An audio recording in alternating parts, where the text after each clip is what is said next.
estamos de vuelta ya, llevamos 1 hora 20 minutos, 22 minutos. Hemos cubierto unos cuantos temas que nos van a permitir discutir los temas más actuales. Le quería pedir que, señores, hemos tenido en ocasiones más de 125 personas o 125 personas conectadas y no nos ha llegado ninguna donación. Yo no creo que eso es justo. Sinceramente, me parece que sería bueno que alguien que quiera contribuir al programa, acuérdense que aquí hay que pagar el StreamYard, hay que pagar las suscripciones a revistas de cotidianidad, no revistas académicas, por las cuales uno puede estar al tanto de todo.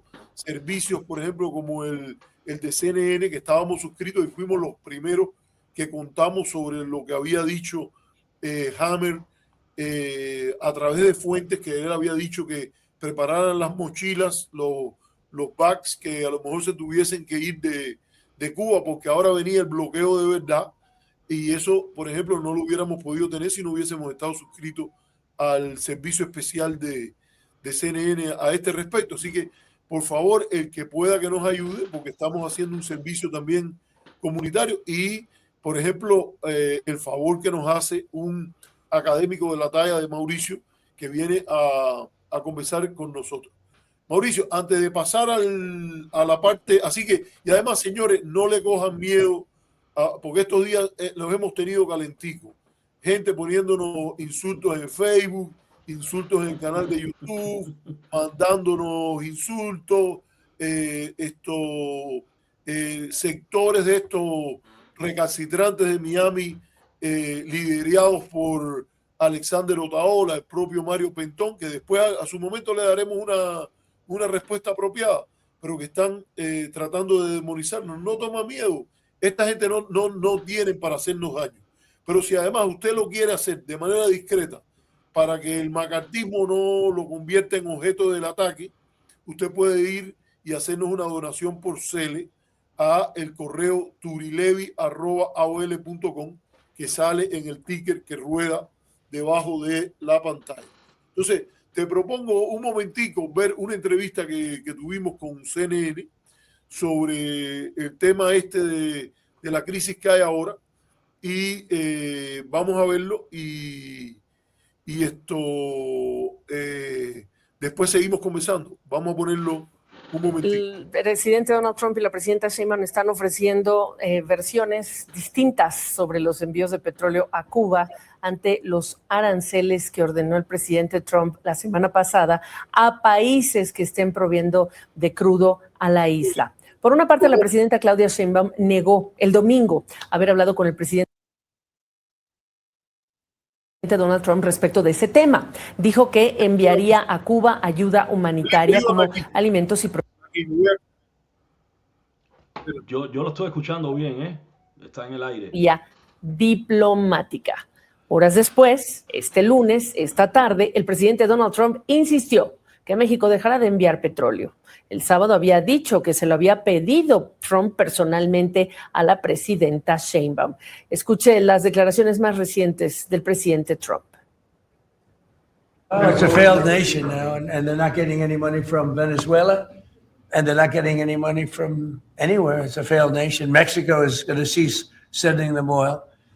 So I'd like to take care of the people that are here from Cuba. You know, we have many people that came from Cuba that were thrown out of Cuba or that fled Cuba. They came over on rafts. They went through shark-infested waters. I don't know how they did it.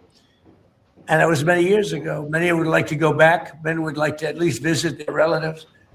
And I think we're at a pretty close point. We are dealing with the Cuban leaders right now. Eso es importante, este último dato. Estamos hablando con líderes en Cuba, dijo Trump. En tanto, en La Habana, bueno, pues el gobierno cubano se dijo abierto a un diálogo respetuoso y recíproco con Estados Unidos, pero pidió respeto a su soberanía. Les recuerdo entonces, la semana pasada Trump anunció que impondría estos aranceles al tema petrolero, pero también emitió una declaratoria de emergencia nacional relacionada directamente con Cuba.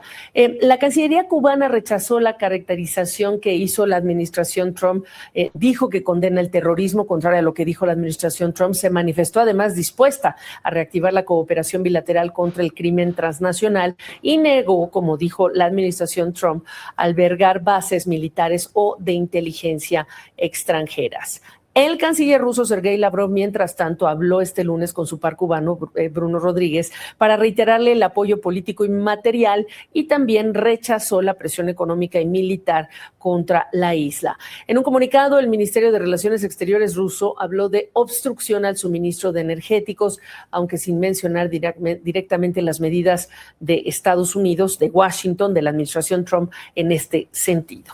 ¿En dónde estamos en este momento en esa relación? ¿Dónde se ubica? Vamos a conversarlo ya con el profesor Arturo López Levy, profesor de Ciencia Política en la Universidad College Estatal de Georgia, investigador asociado del Centro de Estudios Latinoamericanos de la Universidad de Denver. Arturo, a ver, desde la declaratoria de emergencia nacional el 29 de enero de la administración Trump al día de hoy, pues han pasado algunas cosas. ¿Dónde crees tú que estamos? ¿Dónde está, digamos, esta tensión entre La Habana y Washington? Yo creo que la tensión está bien alta y hay esta decisión del presidente Trump de imponer un arancel del 10% a cualquier país que venda petróleo a Cuba. Es lo más cercano a un bloqueo que es en sí mismo un acto de guerra. Vamos a recordar que el propio presidente Wilson se refirió a esto de bloquear la entrega de ciertos productos, como eran alimentos, la energía, a Alemania en el periodo posterior a la Primera Guerra Mundial. Él dijo que era un arma más letal que la guerra, que el bloqueo era un arma más letal que la guerra. No se puede hablar de un bloqueo naval, pero estamos diciendo de que hay una posibilidad de aranceles. Y habló el canciller Lavrov ruso de una potencial obstrucción al suministro energético. Entonces, vamos a ver, parece que México, yo creo que la presidenta puede estar en lo cierto cuando ella dice que ella no lo habló directamente con Trump o que no fue parte de la conversación, pero sabemos que, por ejemplo, hay contactos permanentes entre el canciller de la Fuente y el secretario de Estado Rubio. Y no necesariamente hay que partir de que hubo ahí alguien que está diciendo algo que no es verdad. Fue muy interesante, yo creo también esto de que México ratificó su derecho a dar ayuda humanitaria porque la situación en Cuba está en camino a una crisis humanitaria bien grave en términos de salud, en términos de alimentación, y el petróleo está en este momento en niveles de reservas. Se están usando reservas porque no ha entrado un barco de petróleo desde principios del mes de enero. Mira, nada más desde principios del mes de enero. Me queda poco tiempo, Arturo, pero Trump decía en este comentario que le hizo a la prensa esta tarde, estamos hablando con autoridades de Cuba. ¿Qué esperarías, podría aliviar un poco esta tensión en términos del gesto de Washington, pero también de la respuesta de La Habana? ¿Qué podemos pensar? Yo creo que sí hay gestos de Washington que permitan abrir una negociación sin la espada de Damocles permanente de que solo se puede negociar el fin del gobierno cubano. Hay áreas donde generalmente han habido espacios de negociación. Por ejemplo, Cuba puede recibir más deportados, que es una prioridad de la administración Trump y que tiene que ver con este tema de la visión de Trump, con la que es difícil de entender, pero que es importante sobre el tema migratorio en los Estados Unidos.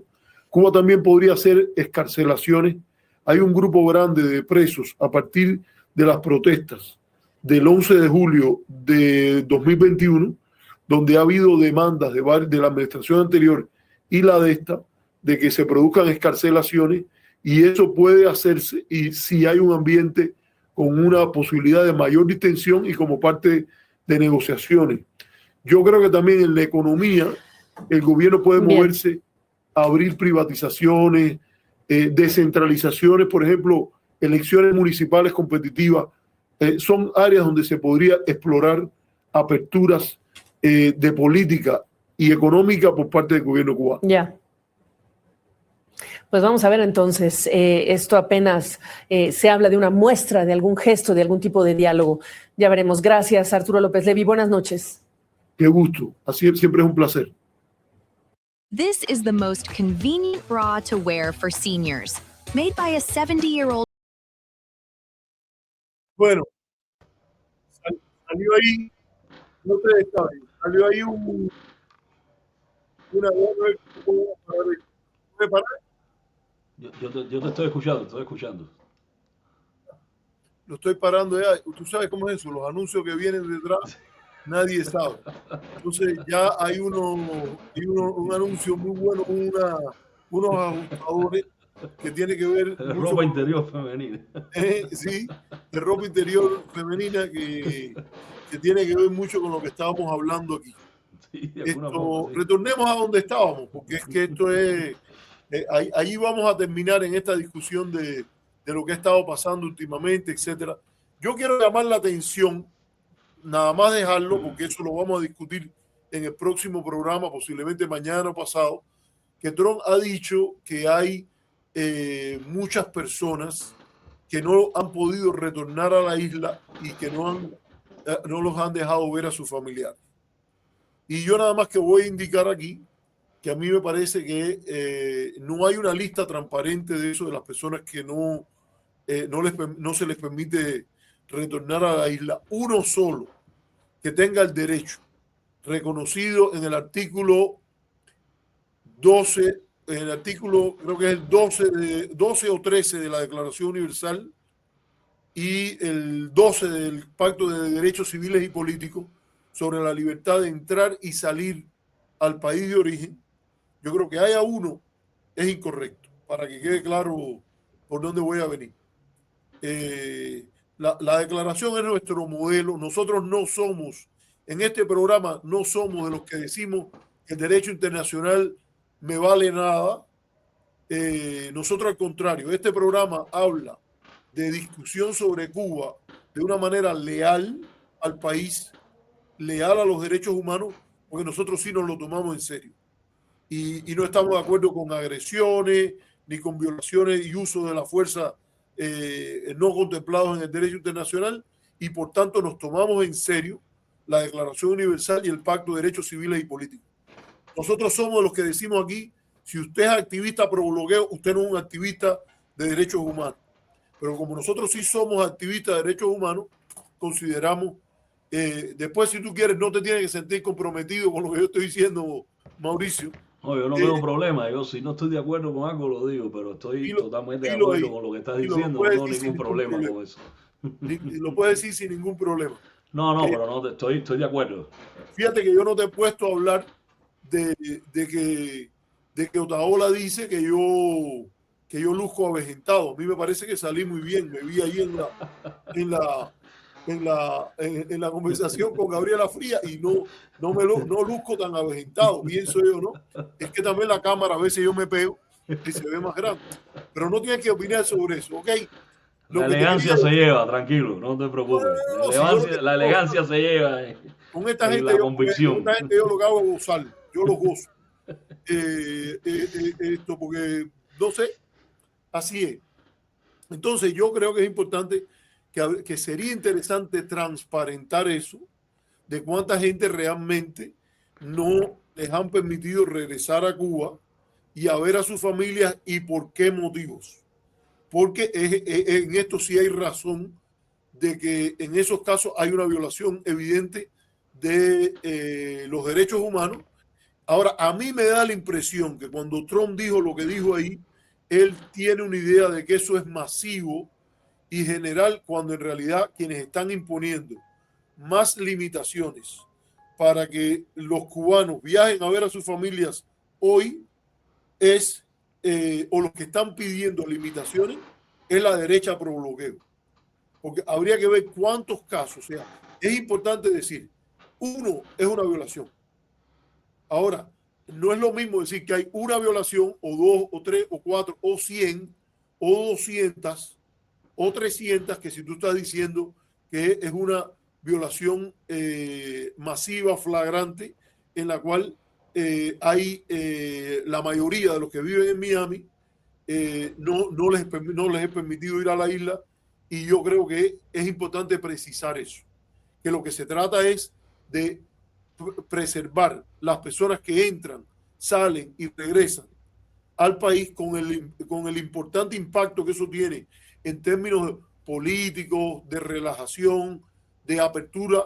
Eso no es algo que ocurre en un día, pero se sedimenta cuando las personas van y vienen y van y vienen y van y vienen, y ampliar ese derecho a aquellos que no se les está dando. Yo lo creo que es importante porque eso también marca lo que nosotros somos, completamente distintos, alternativa de política que abogamos hacia Cuba con relación a los que abogan por la política de bloqueo. Y que la posición nuestra, además de estar en coincidencia con la mayoría de la comunidad internacional, además de no pedir hambre, miseria y desesperación para que el pueblo de Cuba estalle, nosotros también estamos en línea con las leyes de derechos humanos, en forma que esta gente que está pidiendo la cura que requiere dolor no están. Esto yo creo que hay que repetirlo aquí, porque ya hay alguna gente que andan circulando en la zona, ¿tú me entiendes? Hay moros en la costa que están poniendo sus opiniones de que esto está lleno de estos comunistas que están hablando aquí, y yo no les voy a poner la opinión ahí, pero tú sabes que están ahí en el chat. Y de nuevo, pongamos a discutir qué política está más en línea con las doctrinas, con las leyes de derechos humanos, si es las de estos que quieren la cura con dolor, que ni es ni cura, y si es mucho dolor, y por cierto, la cura es para ellos y el dolor es para los demás, y los que abogamos por una situación distinta. Ahora, ¿qué habría que precisar aquí? Yo creo cuántos son. Y segundo, como ha ocurrido siempre, porque los moderados siempre hemos hecho eso, cuando hemos ido a la reunión de la Nación de Migración, cada vez que yo me he encontrado con un diplomático cubano, le he dicho, a mí me parece que es muy importante eliminar esta desviación que tiene tanto impacto en la política migratoria cubana. Entonces, habría que ver cuántos son, por qué son, y normalizar esa área. A mí me parece que no tiene ningún sentido esta cosa de los 8 años, los no sé cuántos años. Hay que buscar otra solución que lidie con esta situación, que es el robo de cerebro, todo ese tipo de cosas. Peor es crear una situación tan tensa como esta. Pero habría que precisar, a mí me parece que Trump no está bien informado cuando él dice que son personas que emigraron de Cuba, cruzaron los mares llenos de tiburones y que no han podido ver a sus familias nunca más. O sea, hay un proceso que no se puede negar, de apertura a que casi todas las personas que están fuera puedan ir y darse su viaje por Cuba. Déjame ponerte, Mauricio, nada más para que se sienta representado. Juro que se está refiriendo aquí a ti, que dice que no son comunistas, son descarados. Yo me imagino que no sea conmigo. Esto, allá tú sabes cómo es esto. Así. ¿Hasta cuándo, papá? Te dice él el mismo cuento de siempre. ¿Hasta cuándo, papá? No, tú no eres hijo mío. Si te refieres a mí, tú no eres hijo mío. Los hijos míos no van a tener nunca la mala educación y la ignorancia y arrogancia que a ti te caracteriza. Vamos, Mauricio, hablamos de México y Estados Unidos. Voy a retomar, primero, gracias por tu generosidad y tu elogio hacia mi persona. Segundo, nos quedamos en el Tratado de Tlatelolco, que a mí me parece una cosa bien interesante, porque quizás es un referente diplomático para las cosas que se pueden hacer en un camino de diálogo y en un camino de resolver los grandes problemas, no solo internacionales, sino también de los países involucrados. ¿Sí? México firma el Tratado de Tlatelolco en febrero de 1967. Es decir, el momento cúspide del apoyo de Cuba a los esfuerzos insurgentes en otros lugares de América Latina. Y logra que Cuba sea uno de los signatarios de que el Caribe va a ser una región donde no proliferarán las armas nucleares. Es decir, México logra comprometer al Estado cubano en un asunto de paz regional. Y eso lo hace, bueno, probablemente, como tú dijiste, y me parece muy bien el matiz también, como parte probablemente un interés regional que beneficia en la confrontación de la Guerra Fría también a los Estados Unidos, pero le permite a México también sacar a la región de la ecuación explícita del conflicto. Y eso es bien interesante. Y eso hizo, acuérdense, o sea, tenemos que pensar en que estuvimos a borde de la tercera guerra nuclear, precisamente en la región del Caribe, ¿no? A partir del envío de las armas nucleares soviéticas a Cuba, ¿no? Y entonces, y esa situación terminó mal pactada o mal sellada. Terminó un acuerdo secreto entre la Unión Soviética y Estados Unidos, la administración Kennedy, con ciertos compromisos verbales que nunca fueron firmados. Y lo que hace el Tratado de Tlatelolco de alguna forma es fijar eso dentro de la normatividad internacional. Y eso, sin duda, estableció un límite también para la respuesta que Cuba podía ofrecer en términos de las agresiones y de la hostilidad con los Estados Unidos. En el camino de lograr una relación de diálogo, de paz. O sea, el Tratado de Tlatelolco tiene no solo el impacto a nivel mundial, porque después es reproducido en los acuerdos globales sobre proliferación de armas nucleares, sino que también le da una oportunidad de salida al conflicto. Entonces, pues, retomo eso como una idea de lo que tú estabas planteando en la entrevista y lo que estabas planteando ahora. El camino de, incluso en la modalidad de la provocación de un cambio de régimen vía la afectación a la población directamente, vía la aniquilación de una población, es inaceptable, no solo del derecho internacional, sino desde el punto de vista humano. Pero además de eso, es incierto en su resultado. O sea, nadie, ningún analista, ningún por muy adivinólogo que pretenda ser, puede garantizar cuáles van a ser los efectos de esa política. En términos no solo del país, de Cuba, sino en términos de las relaciones bilaterales. Por ejemplo, ¿quién asegura que no haya una explosión social que derive en una migración masiva, en una situación de conflicto? ¿Quién garantiza que no haya una situación de violencia indeterminada, incontrolable? Y eso también se responsabiliza con las acciones humanas sobre la población, porque los conflictos violentos van a otro nivel, donde la racionalidad política se aparta y pues tú no puedes proponerle una salida al adversario que empiece por su aniquilación. Entonces, claro, yo creo que eso como camino es totalmente descabellado, aparte de inhumano. Creo que también las políticas de sanciones, yo junto con un grupo de investigación formamos parte de un texto que se llama el Diccionario de las Injusticias, y yo desarrollé precisamente el tema de los bloqueos comerciales. No el bloqueo comercial a Cuba específicamente, sino los bloqueos comerciales como herramienta de la política exterior. Y la evidencia histórica es que ni uno ha sido efectivo. Ni uno. Y que la transferencia y los costos de los bloqueos, que son efectivamente son políticas declaradas de guerra y que tienen su origen precisamente en la legislación de ataque bélico, sobre todo en la guerra naval del siglo XIX, pues las transferencias se generan hacia las poblaciones, no hacia las ideas o hacia los liderazgos que se pretenden derrotar.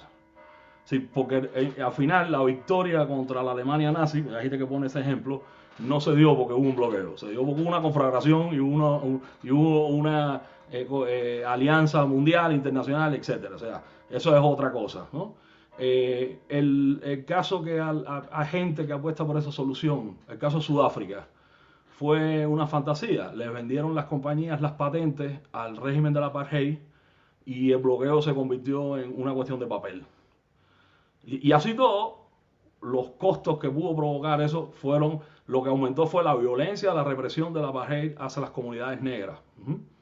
Y en el caso cubano, pues nosotros hemos visto que en toda esta idea de la transitología y de los cambios de régimen, pues lo que hace es que los gobiernos nacionales endurecen sus posiciones y las oposiciones terminan más debilitadas. Y eso está ahí en términos de la experiencia histórica. Es decir, hoy en Cuba, bueno, una parte importante de esa oposición que existe, sin juzgarla, pues no está en Cuba, para empezar, ¿no? Entonces, forma parte, digamos, de esa ecuación. Entonces, eso es una política que yo, en primer lugar, no le encuentro ningún sentido, y en segundo lugar, me parece irresponsable. Y creo que eso no fuerza en ningún sentido a las élites que toman las decisiones, suponiéndolo en ese esquema. También me cuido mucho en el caso cubano, porque yo creo que sí hay ciertas organicidades en el sistema político cubano que no sostienen ciertas imaginaciones que están en las cabezas de los politólogos y eso. Y creo que hay ahí diferencias culturales y de otro tipo. Pero lo que estoy diciendo es que la finalidad, o sea, no puede empezar una negociación donde la finalidad es aniquilar al otro. Claro que Eso no tiene sentido. no, pero que además que no tiene nada que ver con el derecho internacional, no tiene nada que ver con la ética, Claro. porque la manera de... te lo digo porque en esto no quería meterme tanto, sino irnos a lo de México y Estados Unidos y Cuba, pero es imposible hacerlo sin abordar el carácter del régimen político cubano y sus diferencias con el norteamericano y también con el mexicano, incluso con los paradigmas de la izquierda mexicana, que tiene paradigmas muy distintos hoy a lo que es el sistema cubano. Ahora, dicho esto, yo creo que hay formas, hay alternativas que México, por las razones que fuese, siempre le ha insistido a Estados Unidos a partir de sus múltiples contactos, que muchas veces no vienen con simpatía por el gobierno cubano. Yo creo que ahora es distinto porque hay un ala de Morena que sí tiene simpatías con la resistencia cubana, la oposición al bloqueo, incluso con inversiones que hizo Cuba a lo largo de la revolución en áreas que ellos quisieran verlas expandidas en el contexto mexicano, y por eso apoyan, por ejemplo, el tema de los médicos cubanos en México, pero que siempre, si algo los ha unido en un espectro político amplísimo, y tú hablabas del caso de Calderón, que del PAN, es que la abrumadora mayoría de los políticos mexicanos, de los mexicanos, como la abrumadora mayoría de los latinoamericanos, de los propios norteamericanos, cuando se les explica la política tan inhumana, salvaje, que está enunciada en el Memorándum Majory y que se ha hecho contra Cuba, dicen, no, esa no es la alternativa, hay que hacer otra.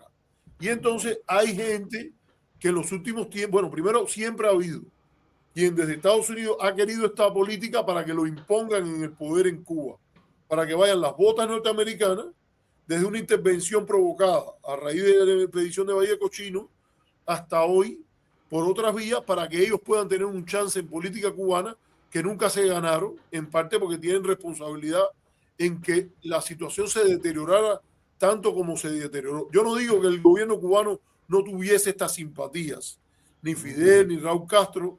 He sabido que había coqueteo, incluso militancia en el caso de Raúl con la Juventud Comunista. Pero es innegable que el contexto externo de hostilidad, hay un capítulo muy bueno de Levinsky y Güey, ahora en esto de Revolución y Democracia, que explica cómo el contexto es vital para entender la consolidación del aparato represivo y la cohesión en la élite cubana, que tenía múltiples tendencias antes de llegar al poder en 1959. Todo eso se ha robustecido en parte por la política que esta gente han hecho por sus propios intereses, y yo debo decir, porque lo he notado en los últimos días, Mauricio, que hay unas cuantas gente que ha venido en los últimos tiempos y que también se agrega a esta filosofía del enclave, porque son indoctrinados en el contexto miamense o simplemente por el tema de pensar desde situaciones de desesperación, que generalmente no es la mejor manera de pensar políticas bien razonadas, no basadas en trauma, desde una perspectiva de mirar al futuro. Entonces, yo en este sentido, por cierto, hay una persona que se molesta, dice que yo te invito, pero no te dejo hablar. Es un pan oculto que tengo ahí. Yo te pido disculpas si ese es el caso. Esa persona que dice eso, yo invito a conversar a las personas. Y como en la sala de mi casa, yo también doy mis opiniones. ¿Ok? Así, pero es verdad que debo dejar hablar más a Mauricio. Por lo cual quería hacerte la pregunta para ir a dónde vamos. Hablemos, Mauricio, de experiencias en las cuales México trianguló y procuró por lo menos jugar funciones de buenos oficios, mediación en la relación Cuba-Estados Unidos. Bueno, yo ya había mencionado el Tratado de Tlatelolco, que me parece que genera un compromiso de Estado en torno a una cuestión estratégica, que es el uso de las armas nucleares. Pero tenemos los antecedentes, por ejemplo, de una de las primeras visitas que hace Fidel a México en el año 79. Hay un proceso de acercamiento entre la administración Carter y la administración cubana, que venía ya desde el 76-77, lo sabemos hoy, después del Back Channel to Cuba, los textos que conocemos y después de la declaración y los documentos que se han desclasificado, pero donde México fue un lugar donde, digamos, siempre estuvo la posibilidad, o por lo menos el escenario del intercambio. Después está la intermediación de Salinas, vía García Márquez con Clinton, para el tema de la superación de la crisis migratoria del 94, ¿no? Y bueno, creo que la otra evidencia, más o menos, es México de alguna forma también apoyó el esfuerzo de algunos países latinoamericanos en la relajación de la hostilidad entre Cuba y los Estados Unidos en la administración Obama, ¿no? Y de hecho se mantuvo una relación ahí burocrática, incluso la Roberta Jacobson fue embajadora posteriormente acá en México, fue subsecretaria de Estado, y México, en parte por el equilibrio regional necesario, y no era un gobierno de izquierda en ese momento, pues apoyó esos esfuerzos, ¿no? Y por último, la posición del presidente Andrés Manuel López Obrador con relación a la participación de Cuba en el contexto de la Cumbre de las Américas, y de Claudia Sheinbaum reciente, ahora con la declaración del aumento de las sanciones a Cuba a partir de la agresión a Venezuela, ¿no?, que ha generado los Estados Unidos. Lo interesante es que México siempre, en todos esos escenarios, se ha cuidado de, a pesar de que ha tenido una actitud política, en algunos casos de condena y de rechazo al tema de la agresión, por ejemplo, y al tema de las sanciones, pero siempre ha manejado la posibilidad de construir un espacio de integración en función de resolver las diferencias a partir de una vía diplomática. No de pronunciarse en función o a favor o en contra de un posible cambio de régimen, sino de lograr en una relación entre los dos países que en última instancia tribute a lo que se considera que es un asalto al derecho de las poblaciones o de la población cubana, que pone, de alguna manera secuestra la sanción, ¿no? La sanción del otro, del externo, ¿no? Y entonces en ese sentido eso es bien interesante. Hay una cosa, el discurso, por ejemplo, vivimos un mundo con unas narrativas así que simplifican.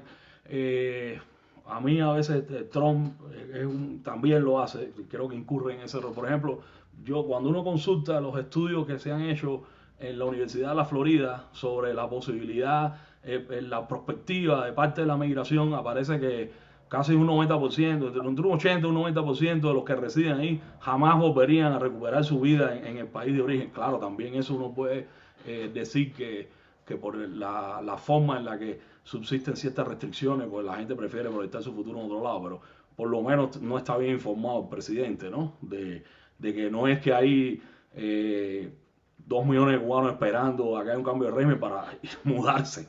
Digo, no es eso lo que dicen los estudios académicos sobre eso, por ejemplo, para ponerlo en ese tenor, ¿no? Pero decía yo que vivimos en un mundo que simplifica mucho la complejidad política, y entonces está toda esta idea, por ejemplo, de que Andrés Manuel era como prácticamente un miembro destacado del Partido Comunista Cubano. El discurso de Andrés Manuel en La Habana, cuando va a ver a Díaz-Canel, un discurso público de agradecimiento de la orden José Martí, dice en un fragmento: y espero que el sistema cubano encuentre las vías y las fórmulas para rejuvenecerse, para reformarse. Ojo, ¿sí? No es un discurso acrítico, es un discurso de compromiso diplomático. Te están dando la máxima orden de un país, no vas a ser tan desagradecido, pero incluso en ese contexto tienes la libertad, sientes la confianza de generar también una crítica entre líneas de, bueno, el futuro de Cuba estará en una regeneración, incluso, pongo el ejemplo de Andrés Manuel porque es como una de las figuras más demonizadas y más caricaturizadas en ese sentido.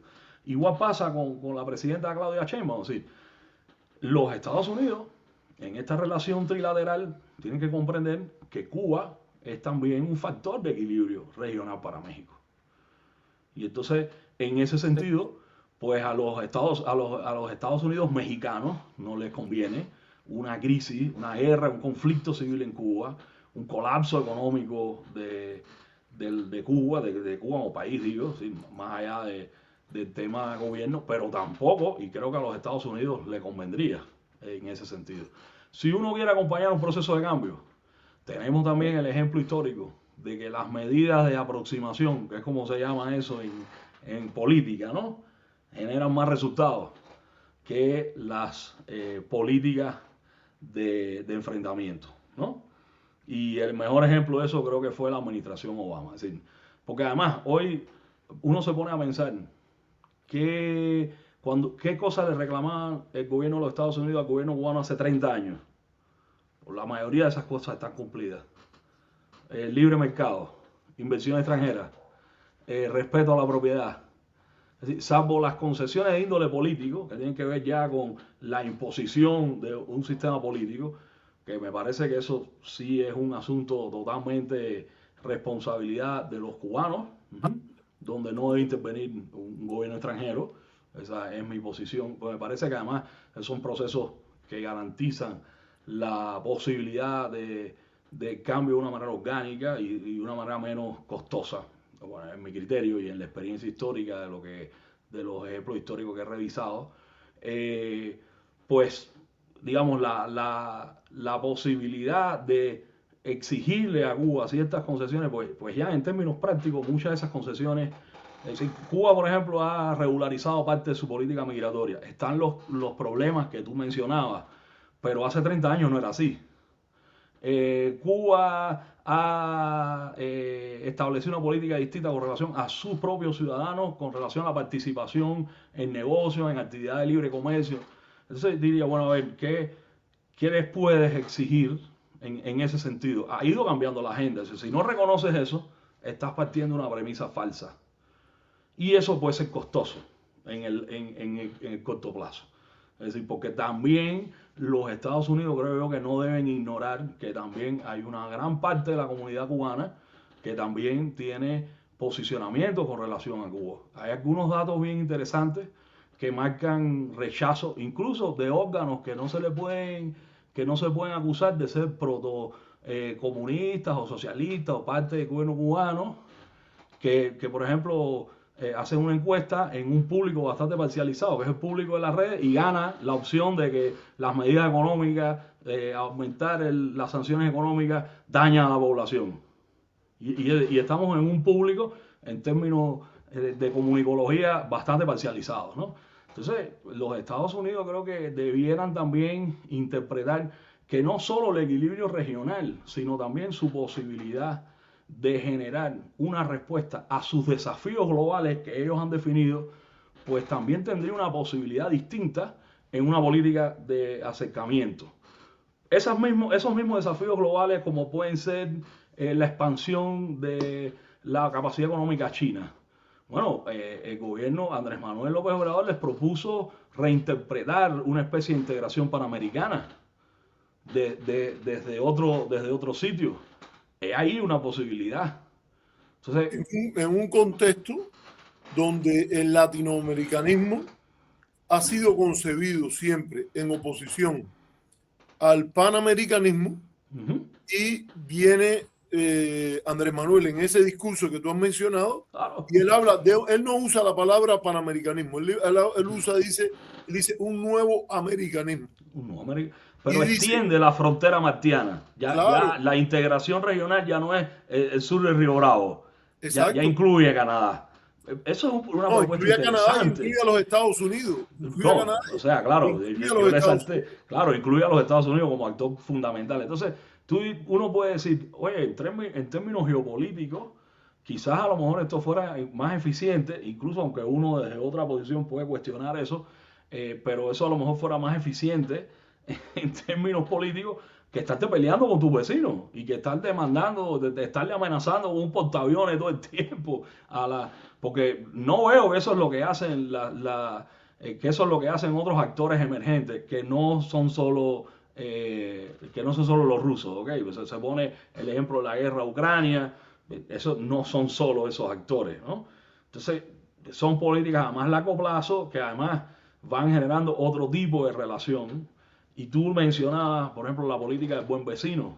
La política del buen vecino tuvo un efecto, si tú quieres, de consolidación de un tipo de relación entre los Estados Unidos y América Latina que al menos intentó establecerse sobre parte de las necesidades que se generaban en América Latina. Y eso hizo que una parte de los grupos decisores y una parte incluso de las poblaciones latinoamericanas pues consolidaran sus lazos, incluso con los objetivos globales de los Estados Unidos en ese sentido. Y parte Claro, de las oligarquías latinoamericanas, más allá de el contubernio malvado, ¿no? O sea, estoy hablando un poco coloquialmente en ese sentido.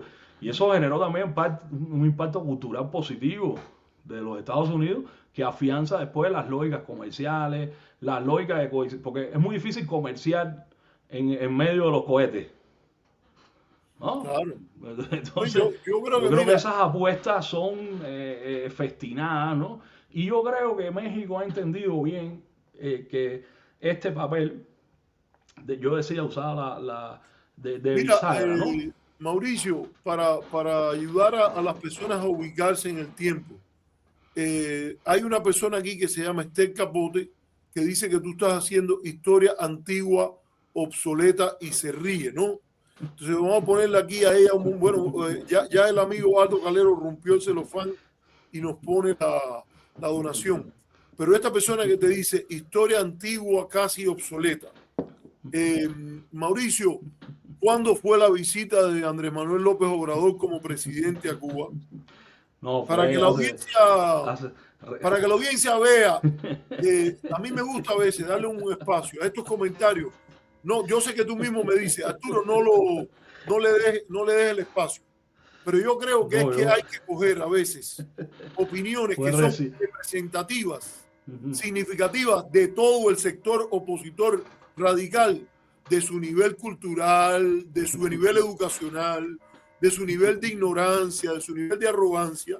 Entonces, ahora esta persona, tú estás hablando con conocimiento y mencionas la visita de Andrés Manuel López Obrador y que ella dice, ¿a dónde le da? Fíjate, le da hasta por reírse. Historia antigua, obsoleta, ja, ja, ja, ja. Bueno, vamos a nada más responderle, a tratarla con cariño. ¿Cuándo no, fue la fue en visita de...? 2022, fue en 2022. Fue Bueno, reciente, entonces no es historia hace antigua, 3 ¿no? años, hace 3 años. No es historia antigua, ¿no?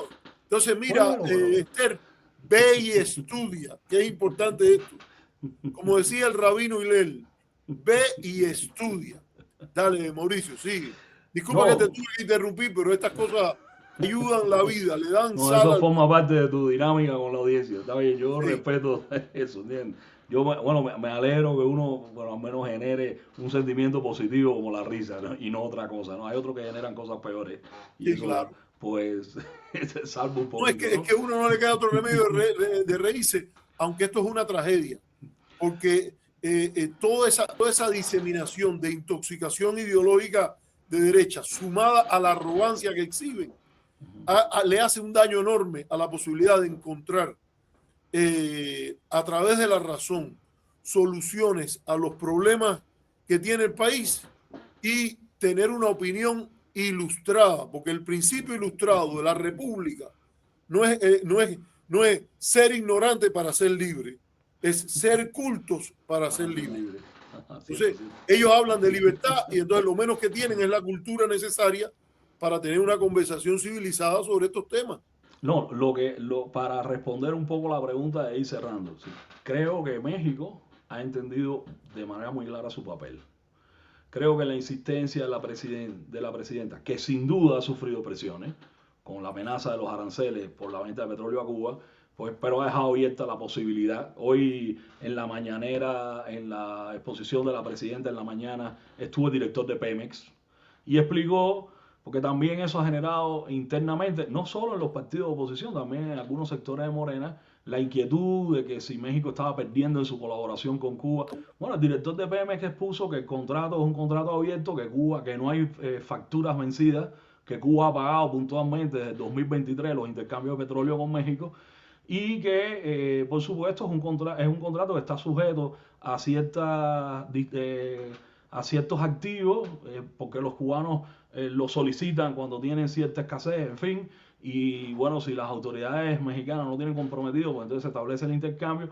Pero lo interesante es que no cerró de plano la posibilidad de que eventualmente ese es un convenio que se pueda seguir produciendo, ¿no? Y eso en medio de la explicitación de la presión tiene un valor. Yo creo que la presidenta Claudia Sheinbaum se ha comprometido también con intermediar con el secretario de Estado Marco Rubio y con el presidente Donald Trump en ese sentido, y ha buscado el camino de la vía humanitaria como una justificación legal para ese tipo de intercambio. Entonces, creo que en ese sentido, y también se ha ofrecido como un espacio, ha ofrecido a México como un espacio de interlocución entre Cuba y los Estados Unidos. Entonces, México ha entendido muy bien su papel.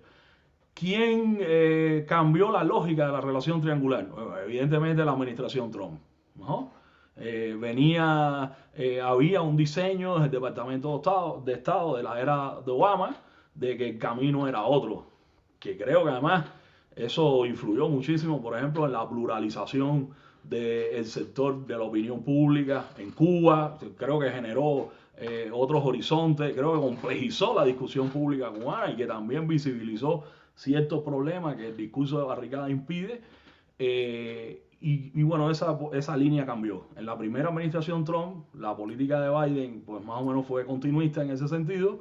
Parece que eso de la continuidad se pega y pues Trump retoma, ¿no? En ese sentido. O sea, Trump sí apuesta por una fractura, yo creo que sin medir de manera clara las consecuencias de esa ruptura, ¿no? Y las consecuencias también para los intereses nacionales de los Estados Unidos. Pero además de eso, hay una contradicción bastante grande en las premisas del cambio de política. Si tú vas al régimen cubano como un espacio de amenaza, al mismo tiempo que lo defines como un Estado fallido y como una sociedad a punto de colapsar. Entonces, bueno, ¿qué tan amenaza puede ser un Estado que está a punto de colapsar? En fin, es una contradicción. Y ahí creo que sí, la tesis, hay algunos analistas que señalan la tesis del compromiso ideológico con el secretario de Estado. Yo creo que el secretario de Estado, si tiene aspiraciones, y parece que sí las tiene, pues también debiera meditar como un estadista, no como un jefe de facción, ¿no? Claro. Y además de eso, creo que también debiera un poco escuchar a una parte de sus electores que se han expresado y han dicho que no comparte parte de esta política, ¿no? En ese sentido. Entonces, cambió el tablero de los Estados Unidos. Cuba, ¿qué puede hacer Cuba en esa compleja situación?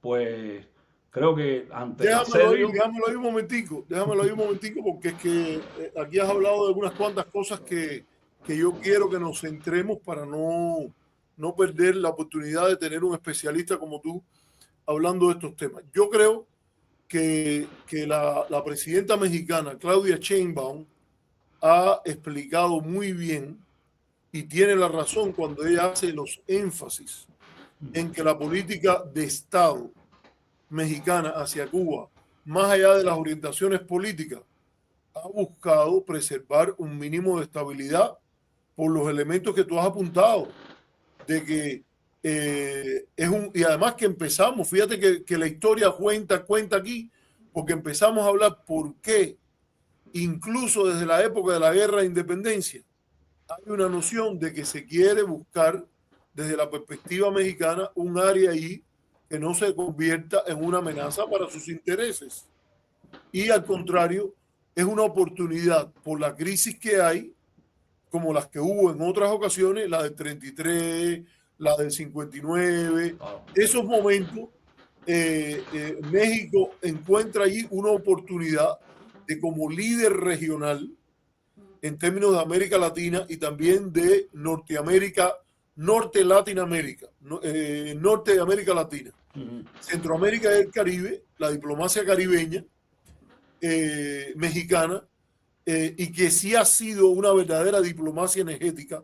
Ahora están hablando de que lo que Trump está haciendo es una diplomacia energética, que es tratar de cortarle el petróleo a los otros países. Es una diplomacia energética violatoria del derecho internacional. La de México ha sido una diplomacia energética como la practicó hasta el gobierno, no solo el gobierno de Chávez, el gobierno de Carlos Andrés Pérez tenía una diplomacia energética hacia el Caribe también. Y ha buscado, a través de una condicionalidad positiva, estructurar una cooperación con los gobiernos y establecer un diálogo en el cual, en este caso, México pueda expresar su preferencia. Como lo hizo Andrés Manuel López Obrador, no en la historia antigua, en 2022, que fue cuando él hizo eso que tú nos estabas contando, Mauricio. Como lo hizo Peña Nieto en el 2016.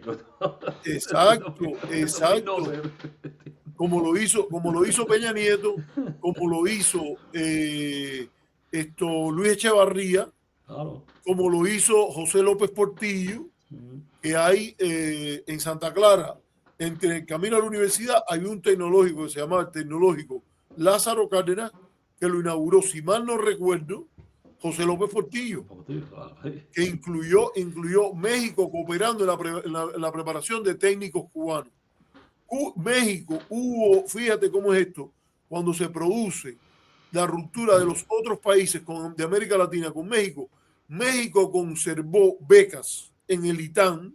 Esto me lo dijo a mí un profesor mexicano del ITAM que estaba en un Fulbright en la Universidad de Texas cuando yo era profesor en la Universidad de Texas. Y él me contó que él había encontrado que en los años 60, en términos de ingeniería de minas, fíjate, ingeniería industrial, ingeniería de minas, México otorgó becas a cubanos para que fueran allí. Y que cuando él averiguó, fue un momento que fue el propio gobierno cubano el que dejó de enviar gente. Porque prefirió enviarlo a la Unión Soviética, prefirió enviarlo a lugares donde había gobiernos con ideologías más afines. Esa es la cuenta que saco yo. Él me dice que ellos deciden que el gobierno mexicano sigue ofertando la beca. ¿Y que es Cuba el que no manda ahí a esos ingenieros? No, probablemente. No olvidar que el fundador del Instituto de Petróleo de Cuba fue un mexicano. Sí, ¿cómo se llamaba él? Sí, yo sé. Un ingeniero. El que era el marido, creo que era de Orquídea Pino. Exacto, el esposo de Orquídea Pino. Exactamente. Sí. No recuerdo cómo se llamaba. Que le decían Fefe, Fofó, algo así que decían. ¿No? Sí, Fofó, creo, algo así. El apellido, no me acuerdo ahora.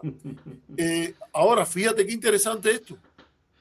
Si tú lo que tú quieres es abrir Cuba, crear una élite técnica con preparación que ha sido expuesto a sistemas distintos, que lo mejor hubiera sido que siguieran mandando esos ingenieros a México, que creo que el gobierno cubano es el que no los manda, entre otras cosas, porque también dice, o lo que se ha hablado es la seducción de que cruces para el norte y te vas de Cuba, se te están enviando para México un ingeniero, y entonces mejor te lo mandas para la Unión Soviética, donde es más difícil irse desde una perspectiva cerrada, totalitaria, que es típica de los gobiernos leninistas. Yo sé que tú puedes discrepar conmigo en eso, pero la política tuya debe ser la contraria. México abre, Estados Unidos abre, Canadá abre, Suecia abre, porque lo hizo los Palm también. No, pone otro tablero político, sin duda. Pone otra dinámica. Es racional, es otra dinámica, punto. Y creo que ayudaría más incluso a los que hoy adversan al gobierno cubano, que a veces también pierden un poco la lógica. A los que adversan el gobierno cubano de una manera leal al país. Yo siempre, pues sí, fíjate, yo no le guardo la comida aquí a nadie, y yo digo que hay una gran diferencia entre adversar el gobierno cubano, adversar las políticas del gobierno cubano, discrepar con el gobierno cubano, todo eso desde una perspectiva respetuosa del derecho internacional, de la soberanía de Cuba, tú no le deseas mal al país para que a tu opción política te vaya bien, y lo que yo digo sin tapujos, que es una oposición desleal no al Partido Comunista, desleal al país. Y entonces es esa la que está empujando para muy que difícil porque termina siendo antinacionalista, entonces exacto. No tiene sentido, pierde legitimidad y se tiene que comprenderlo, ¿no? Exacto. Entonces te quería decir que en el caso mexicano lo que la presidenta ha tratado de hacer tiene importantes precedentes. Y si apareció este hombre, el Ricardo Pasco, que fue embajador en Cuba durante Fox y que también tuvo su etapa de izquierda, y entonces anda ahora por todos los canales de México diciendo que es excepcional, de que no es verdad. Incluso salió Loret de Mola diciendo que la presidenta ha incrementado las entregas de petróleo con relación a los años anteriores. No es cierto. No, sí es posible, pero es que anteriormente estaba el petróleo venezolano. Y cuando cayó el petróleo ruso, ¿quién entró y cubrió eso por un par de años? ¿Tú sabes quién fue? Argelia, Angola, Irán. ¿Y tú sabes quién fue el que más dio ahí el petróleo? El gobierno de Carlos Salinas de Gortari. Claro. El mismo gobierno que optó por un tratado de libre comercio con Estados Unidos, el paso más importante en el gobierno del PRI, de alineamiento, de alianza, de acercamiento a los Estados Unidos. Creación del mercado regional más importante en términos de intercambio económico. Del mundo. Eso. Exacto. Entonces, el que hizo eso fue el que en ese momento entró y dijo, esto es interés nacional de México, estos son los valores de México. Y en esa circunstancia, yo creo que él optó por sostener los principios centrales de la política exterior mexicana. Invitó al presidente cubano a la cumbre de los países petroleros, donde estaba Venezuela, Colombia, creo que Brasil y México. Fue Colombia, Brasil y México. Colombia, Brasil y México. Colombia, Venezuela y México. El llamado acuerdo quisieron meter a Cuba en el acuerdo de San José. Claro. Que era un acuerdo, es lo lógico que hay ahí. Ahora, hay mucha gente que lamentablemente no sabe de esa historia, no sabe de las relaciones exteriores de Cuba, no sabe de las relaciones exteriores de México, y entonces se dedica a ponerse a hablar. Y también hay gente que quizás como Pasco o como Loret de Mola, aunque yo no sé si Loret de Mola sabría esto, y que empiezan a hacer estos jueguitos, y entonces el corte lo ponen del 2020 a 2025, cuando en realidad déjame apuntar una cosa ahí. Yo creo que tú has dicho una cosa que a mí me parece que da la impresión de que México aumentó el volumen de sus envíos, y lo que creo es que se redujo el envío de los otros socios, y por eso aparece México como el primer socio exportador. Pero a lo interno de las cantidades que México mandaba, que están sobre los en un momento de hacer 20,000 barriles y ahora 6,000. Es muy poco, 0.1%, dijo hoy el presidente de Petróleos Mexicanos. Entonces creo que hay gente como Pasco, lo he conocido, he intercambiado con él en algunos programas y no hemos coincidido nunca en nuestras apreciaciones respectivas, pero creo que yo he tenido como mayor capacidad adivinatoria. Creo que él, lo digo con respeto, antepone su desaveniencia política con el gobierno actual más que pensar con un sentido geopolítico, diplomático. O sea, creo que la esencia de su participación tiene que ver con su adversidad al gobierno actual de Morena. O sea, y entonces ahí el tema de Cuba es una especie de rehén ¿no? Exacto. Y eso no creo que a mí me sea parece muy objetivo, porque no son lo lo que dicen las cifras, y lo digo con respeto, no lo digo, no es una persona personalmente agresiva, ¿no? Pero yo creo que se descoloca, creo que se descoloca a veces, creo que se descoloca en el debate. Y antes tenía visiones un poquitico más objetivas que la que está soltando ahora. Creo que se descoloca en el debate en ese sentido, y yo creo que a veces eso también le pasa a muchos actores de toda esta polémica, ¿no? Es decir, que sus preferencias personales pues se imponen sobre cierto sentido de la racionalidad. Ni tú ni yo, en este diálogo que hemos tenido, que es sobre política internacional, sobre geopolítica, pues hemos justificado pues ninguna injusticia que pueda hacer responsabilidad del gobierno cubano. Sin embargo, tú mismo comentas que hay gente ahí que nos acusa, que nos quieren odiar. Entonces, pues es complejo. ¿Sí? Y estamos... La idea es que de la conversación y del diálogo podamos arribar por lo menos a una conclusión medianamente racional sobre los problemas que suscitan para entender y comprender las posiciones de los distintos actores. Porque de lo contrario te quedas descolocado de la brocha. O sea, es una cosa bien interesante porque Trump dice, les doy un ultimátum a los del gobierno cubano, pero estamos hablando con ellos, estamos en diálogo con ellos. Entonces, hay una parte, yo creo sí, la extrema derecha cubanoamericana que se queda descolocada, porque parte de su discurso es que no hay que hablar con esos comunistas. Pero Trump dice que está hablando con esos comunistas. No, claro. Entonces eso es no entender un poco cierta lógica. Por eso me pareció tan interesante la entrevista que tuviste con Joe García, que a pesar de tener posiciones ideológicamente en una dirección que puede ser opuesta o puede ser en otro sentido, tiene como esa lógica, digamos, de decir, a ver, vamos a tratar de estructurar una resolución de un conflicto y vamos a empezar por aceptar eso. Entonces, mira, yo creo que... Mauricio, nos pusieron el nombre Pepe Padrino, que es uno de los que viene bastante a nuestro programa. Por cierto, varias personas han agradecido. Alfonso Gutiérrez, Fofo. Así mismo es. Correcto, sí.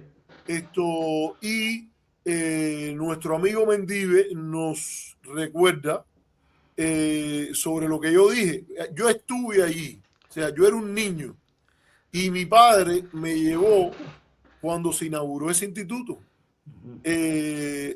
Fíjate, no estoy seguro si me llevó cuando se inauguró o después de inaugurado, porque era como una especie de rec de esa, pero estaba limpiecito, como están las cosas cuando las inauguran.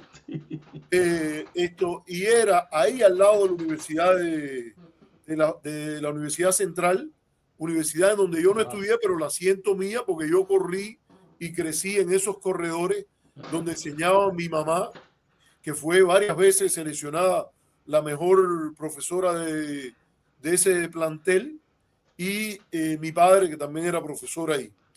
Y Mendive nos recuerda que fue el Instituto Politécnico Industrial General Lázaro Cárdenas del Río, en Santa Clara, que fue fundado el 29 de marzo del 74, y dice que Fidel lo visitó en compañía del presidente de México en aquel entonces, Luis Echeverría. Yo creí que había sido, mira, aquí sí se corrige, cuando uno se equivoca uno lo tiene que decir. Yo dije López Portillo, no, mira, fue Luis Echeverría el 19 de agosto del 75. Muchas gracias, Mendive, por poner esto sobre el tapete. Entonces, mira, yo creo que esto del petróleo que te mencioné y que tú muy bien trataste con el tema de Claudia y las alternativas que tiene, los dilemas, también pasó, te decía, cuando lo de Salinas y lo de la búsqueda de mediar, de promover la conversación, incluso en situaciones muy, muy difíciles, ocurrieron bajo otros presidentes. Hay un encuentro entre Carlos Rafael Rodríguez y el secretario Alexander Haig del presidente Reagan en México, aquí sí, y en el cual el acta, esto hay que decirlo para que ellos no digan más, oye, que ahora es este izquierdista que se quiere meter en el medio cuando papá Trump, no sé por qué ahora la han cogido con decirle papá, siempre critican la idea del papá Estado, de la permanente parvulidad con respecto al Partido Comunista. Sin embargo, ellos mismos adoptan esa parvulidad ahora reflejada en el que ven como su nuevo líder, el pater familia, que es ahora Donald Trump. Entonces, dicen, se mete esta comunista que se mete en el medio de papá Trump. A veces incluso incurren en el antisemitismo y entonces hasta le dicen esta judía y no sé cuántas, porque hay una parte, no quiero decir todo, de esta oposición desleal que también tiene un componente antisemita que viene desde el diario La Marina. y entonces dicen barbaridades de ese corte. Entonces, yo creo que es importante poner esto. Mira, esto no es la comunista, esto no es la presidenta de izquierda, esto no es Palenque, esto es política de Estado de México. A lo mejor le es difícil mantenerla porque Trump viene muy arrogante, hay que decirlo así, viene muy arrogante y está tratando de doblarle el codo a toda la región. Hay una cuestión que es bien importante en el caso específico de México, que es la negociación del TEMEC, que está ocurriendo, que empieza a ocurrir ahora. Entonces eso sí quería señalarlo, perdona si interrumpa. Exacto, que eso es importantísimo. Pero, y que además tiene conexión con lo del Telecán, en el cual el mismo que negoció el Telecán firmó acuerdos de inversión y de promoción de inversiones en Cuba, con Cuba, que llevaron a que Telmex, creo que fuera dueño parcialmente de las comunicaciones en Cuba, hasta que Gaesa, en mi opinión, en un error, en lugar de invertir en otras cosas, se metió a, creo que los mexicanos estaban en problemas y lo vendieron, o algo por el estilo, pero sobre todo cuando compró las acciones de Italcom, que no había por qué haber comprado las acciones de Italcom y era mejor invertir dinero en otra cosa. Eso lo estoy diciendo con conciencia de quiénes eran los líderes de Gaesa en ese momento. Lo voy a dejar ahí. Entonces, a mí me parece que es importantísimo entender que aquí hay una política de Estado, que la presidenta puede moverse más a la izquierda, pero está operando dentro de los márgenes de una política de Estado y que además está enfrentando dinámicas que han enfrentado otros presidentes mexicanos y han sido conscientes de que hay que torear al espíritu de toro, de arrogancia, de hegemonía americana desembosada, lo cual indica que hay que tratar de evitar un conflicto innecesario, porque a México no le es útil ni aconsejable, pero por otra parte tampoco conviene crear el precedente de que cada vez que te abran los ojos, cada vez que te digan esto no lo puedes hacer, coincidir con la idea de que el sistema interamericano, a partir de la doctrina Monroe o Donroe, como le quieras poner, es un sistema de estados vasallos de Washington. Eso no le ha convenido a la élite mexicana ni a la concepción que emerge de política exterior de la Constitución del 17, de la Revolución Mexicana, y que, como bien tú has hecho, por eso quise tocar la historia, tiene una expresión muy grande en la doctrina Estrada. Entonces, la doctrina Estrada es para que no te metan a andar reconociendo o no reconociendo y metiéndote en una bronca con Washington. Y es para que la decisión de reconocer o no reconocer y manejar eso ocurra en México y no en Washington. Por eso hay un momento que dicen, Pinochet, no te reconocemos. Y hay una actitud hacia la ilegalidad del golpe de Estado grande, pero esa decisión no se toma en Washington, tampoco se toma en La Habana, se toma en México City, en la Ciudad de México, que es donde eso ocurre. Pero se interactúa con el país, lo que se retira la alegación diplomática. Sí, claro. O sea, claro. no había un desconocimiento en términos, por ejemplo, lo que hicieron los Estados Unidos en el caso de Venezuela con Guaidó. Es decir, los Estados Unidos, si no estaba el representante de Guaidó, no reconocían en Venezuela un Estado. Claro. En el caso de Pinochet con México, los chilenos estaban, interactuaban, punto. Lo que no había una... no había una... Y que ahora juega un papel en lo que pasó en Venezuela el 3 de enero. Porque ellos dicen que ellos no arrestaron al presidente de Venezuela, sino un fugitivo de la justicia norteamericana sin inmunidad. Cuando en realidad el derecho internacional ha sido categórico, claro, que el reconocimiento del Estado es apenas declarativo. Claro. Tú declaras tu reconocimiento, tú no constituyes, claro, no es constitutivo, tú no constituyes el gobierno de Venezuela al reconocerlo o no reconocerlo. Claro. Y tú sabes quién jugó en eso un papel central en promover esa visión en el sistema interamericano. México. México, claro. Al México, promover, sí, que es sin uno de duda. los países que está detrás de la Declaración de Derechos y Deberes de los Estados Americanos. No, incluso es bien interesante porque esa apelación al derecho, México la ubicaba en el caso de los regímenes dictatoriales, como por ejemplo el guatemalteco, sí, donde había una relación humanitaria con la dictadura guatemalteca, o sea, con el pueblo guatemalteco, pero había un reconocimiento tácito, bueno, ese es el gobierno que está ahí y le corresponde a los guatemaltecos decidir su futuro en ese sentido. Y entonces, o sea, lo que quiero decir es que ahora eso, toda esta narrativa ideológica de que si esto pasa porque Claudia Sheinbaum es militante del Partido Comunista, en primer lugar no es militante del Partido Comunista, en segundo lugar tiene que ver con una tradición de la razón de Estado, que dicho sea de paso también ha habido mucha discusión sobre el tema de la soberanía y entonces se acusa a que la defensa de la soberanía en términos internacionales es un acto oportunista porque desconoce la injusticia de los estados. Son dos cosas distintas. Es decir, una cuestión es el marco de relación interestatal en las relaciones internacionales y otra es la soberanía a lo interno de un estado que implica el control sobre una población, un territorio. Entonces no hay un acto oportunista en ese sentido, sino simplemente una lógica política que hace que el mundo, la civilización funcione de esa manera. No,